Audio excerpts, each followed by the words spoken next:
Hey everybody, thanks for joining me for episode 10 on productivity. Welcome to this 10th part of our 13-part series. Only 3 more to go. Can you believe it? You've made it this far. We have a huge amount of information to cover today. I'm going to go over the topics. I'm going to do some more reading to you directly. I'm going to give you specific questions for your notebook. We're going to review some of the tables and some of the strategies we've used in the past, and we're going to learn some new stuff. What new stuff could we be learning? So the first thing is called 7 levels of decision making and internal and external barriers that go with that. We're also going to talk about the impact of unmade decisions. After that, we're going to look at smart decisions and a productivity process. In that smart decision process, we're going to look at like your idea and your decision. We're going to look at how you plan it, specifically using the SMART technique, which we'll get into. Then we're going to look at, a measure for your values and mission. With your 5 top values, we'll get deep into detail with that, so you'll know exactly what you need to look at and learn. The best thing about values, as well as you can always look up on Google, what is a value? Because I'm going to throw out some values to you, but there's many, many values that may or may not apply to you, and you want to look at your top 5 so you can start to hone in on where you're being productive. Also, in the decision productivity process, we're going to talk about identifying blocks and eliminating those. Then we're going to look at measuring and assessing your energy, so you have a commitment and action and where you're engaged. We're going to look at taking action, and then we're going to look at evaluating the action so you can commit to act again and see, what are the results. Usually the results are the results. So once you know that, you're going to learn how to evaluate it and then determine what to do from there.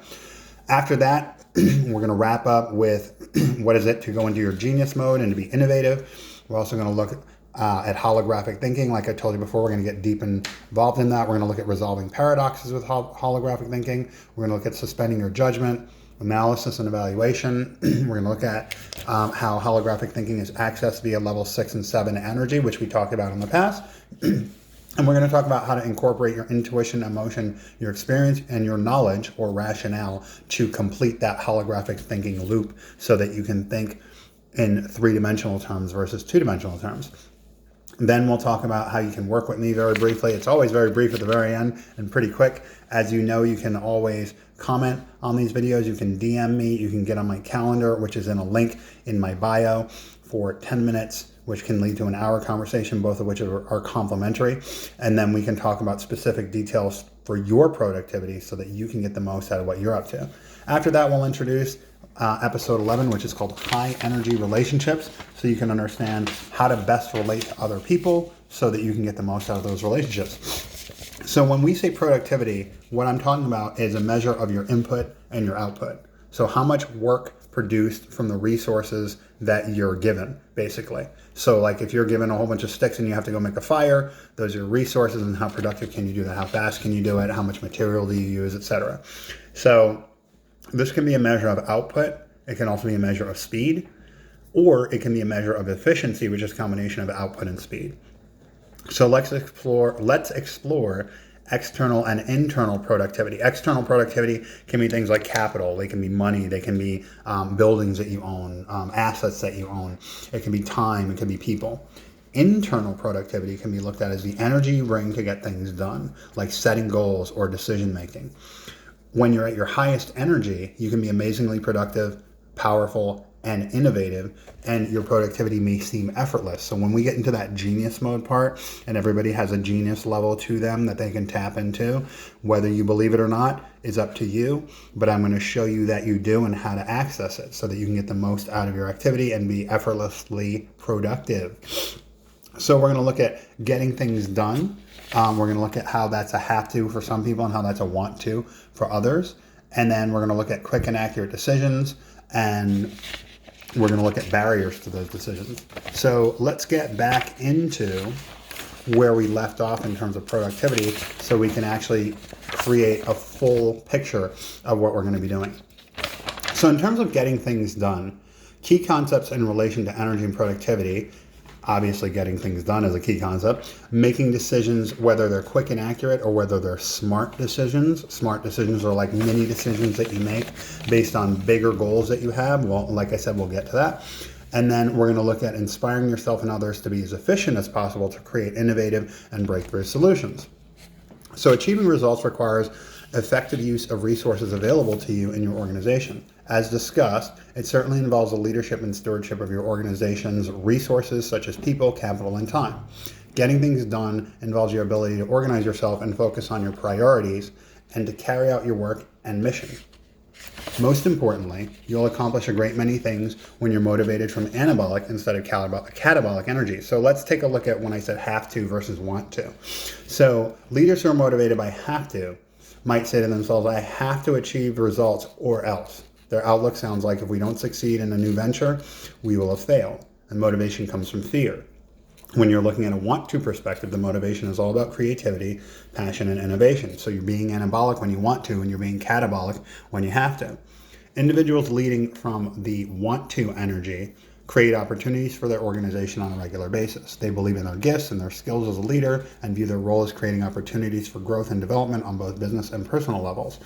They want to experience their role as a leader. They know their efforts may or may not turn out as expected, and they move forward with curiosity for what lies around the corner and around the next corner and the next corner. So you're continuously maintaining that focus of things are happening, everything's working out. I'm curious as to what's going on. How can I be the most productive? Let's get to it and stay anabolic and see, what's going on. So here's an exercise for you. So find a private spot and a quiet time without interruption. You may want to use meditation or centering before you begin this exercise. So imagine yourself sitting in your chair at your desk. Visualize your calendar and your meetings on it, your to-do list, who might come in your office, who might call to discuss a project, and what the gist of the conversation might be, or what clients might call and what they might have to say. So visualize yourself having gotten things done. And the final version of the way you'd like to look at things as they turn out, basically. So you're visualizing that outcome. So stay with that visualization for 3 to 5 minutes. Like, what will you say when you answer the phone? What will you say when somebody comes in your office? What will you do when you see your calendar and strategies? So when you finish that 3 to 5 minute visualization, write down all of your thoughts, observations, physical reactions, emotions, and feelings in your notebook. Okay, and then a question for you is, in looking at your responses above to all that stuff you wrote down, where do you feel the most confident and that your vision is clear? Next question is, when you look at all those responses above, where do you feel less confident and perhaps have an unclear vision? So in the next part of the exercise, focus on what is already clear and continue to create clarity in what was vague until all aspects of your picture are clear. So you're making sure everything in your visualization is perfectly clear. Use your sight, use your hearing, use your sense of smell, use your sense of touch.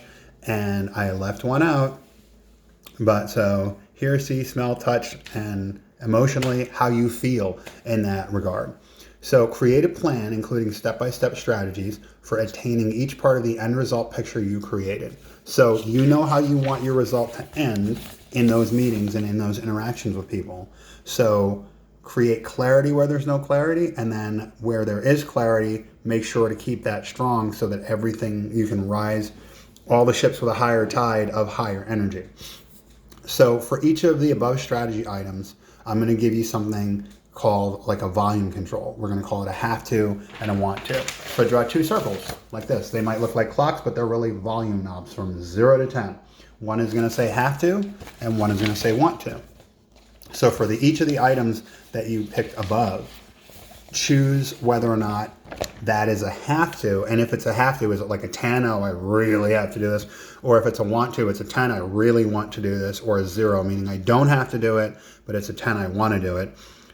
Show where you are. And then you'll start to see a graphical picture of where you are in each of those items. So you can see on paper, oh, that's the reality of what's going on inside my head. So you're decluttering your head with all that nonsense that's in there. And it's not nonsense, it's important, but you're getting it to make sense by taking out the things you're focusing on now on paper to be productive. And then you're leaving all the other stuff in there that's like the clutter in there alone, so that you don't have to be all cluttered in your own mind with all the stuff we're about to work on.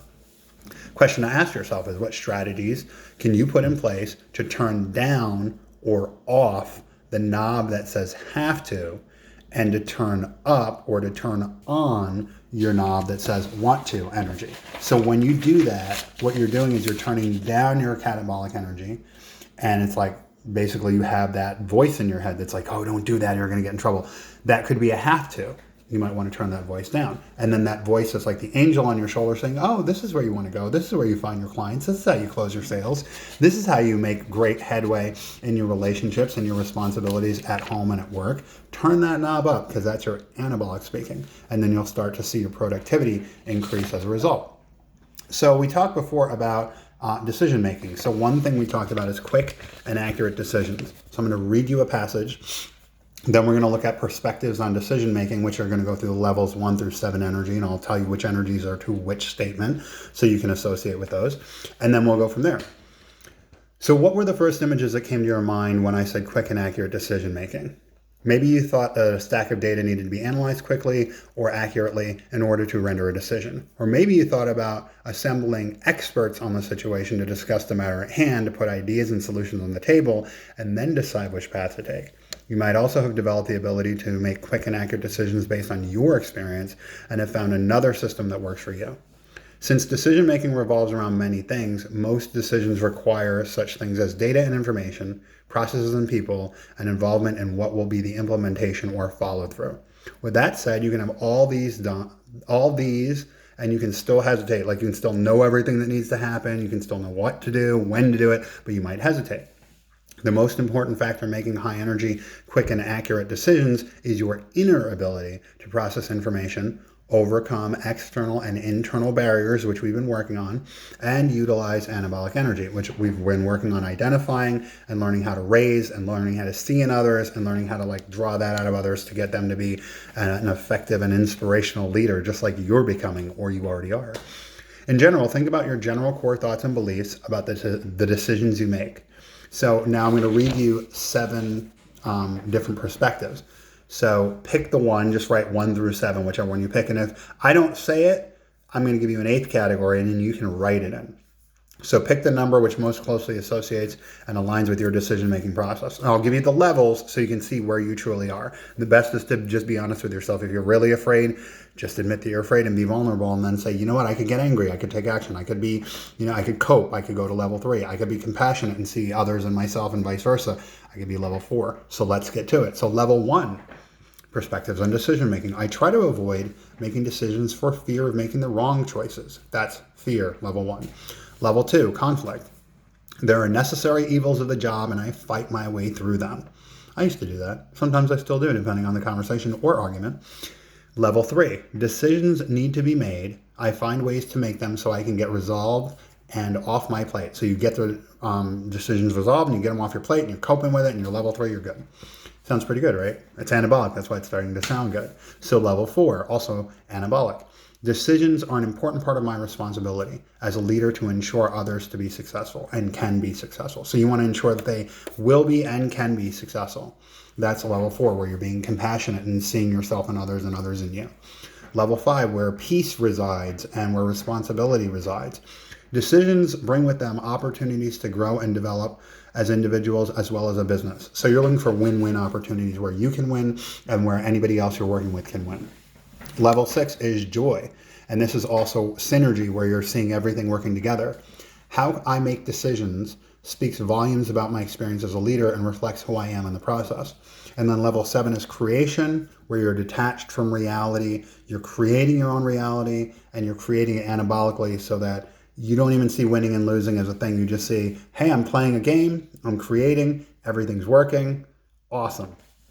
How would that look as a perspective of decision-making? Level 7, making quick and accurate decisions is effortless. So when you're in creativity mode, you just get ideas and you implement them and you're like, boom, boom, boom, you go, go, go. Level 8 is other. So what statement might I not have said that applies to you that you want to put down so that you can start focusing on that? So considering your above responses, how might your perspective on making decisions impede or assist you in making quick and accurate decisions? So write down if, like, level 2, I fight my way through. It might be an impediment because I'm always fighting. I'm using all my energy, like fight, fight, fight, fight, go, go, go, go. And then if I'm level 3 and I'm coping, I'm still using a lot of energy coping because it takes a lot to cope and to rationalize and justify and to get those things done. But how might that assist you? You can say, well, at least I'm starting to be anabolic and I have up to go from here.